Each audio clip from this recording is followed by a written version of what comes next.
360 is going to become one of the norms. I think we're at early days in terms of what creatively one can do with It's that. been just an explosion in development.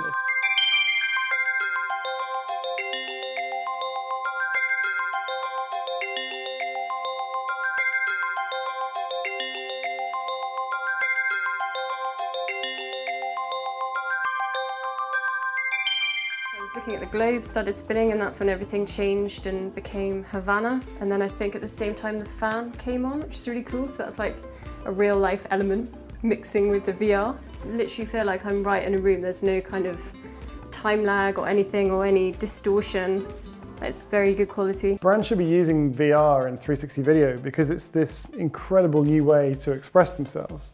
You're able to express yourselves in a way which is to a truly captive audience. So you actually immerse somebody so completely in the brand and the story and the message that they'd know nothing else. There's no real world distraction. One of our latest projects is with the Financial Times and Google. It's called Hidden Cities Rio. We've taken people into the favelas in Rio in advance of the Olympics and tried to show people how the favelas have gentrified or how they've changed in the years that run up to the Games. You've got this brilliant Financial Times journalist talking to you in your ears about what you're seeing while you're in this really fascinating place and areas of favelas that you would never normally visit.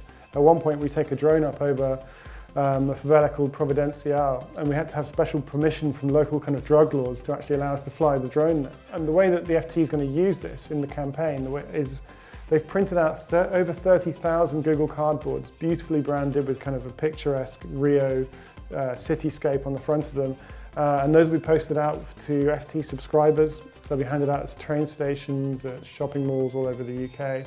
I think we're at early days in terms of what creatively one can do with it. I don't know if you've seen, but the BBC have been sharing 360 Olympics coverage on our platform. And that's actually the first time, they did the gymnastics, first time where I've seen something or a stadium during the athletics where there's a lot going on within that single space. So in the athletic stadium, you've got the sprints going on at the same time as they're throwing the hammer or javelin.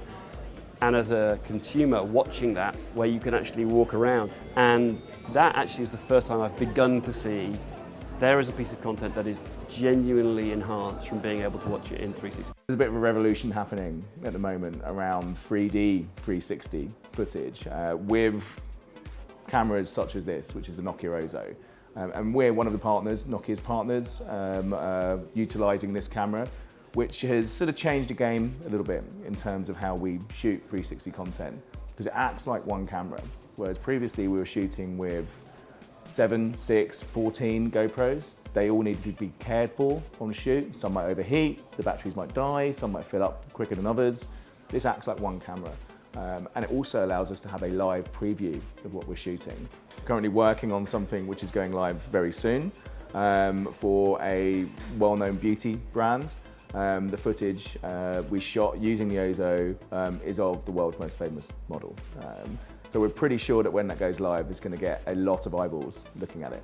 So that's a really exciting project. I think we're at early days. I think the amazing thing about 360 on our platform is we're not trying to come up with the clever ideas. The diversity of talent that we've got on our platform and the openness, so completely open, anybody can create. Very low bar to use the studio here to be able to create in 360 means if there are great ideas coming, they're going to come out here first.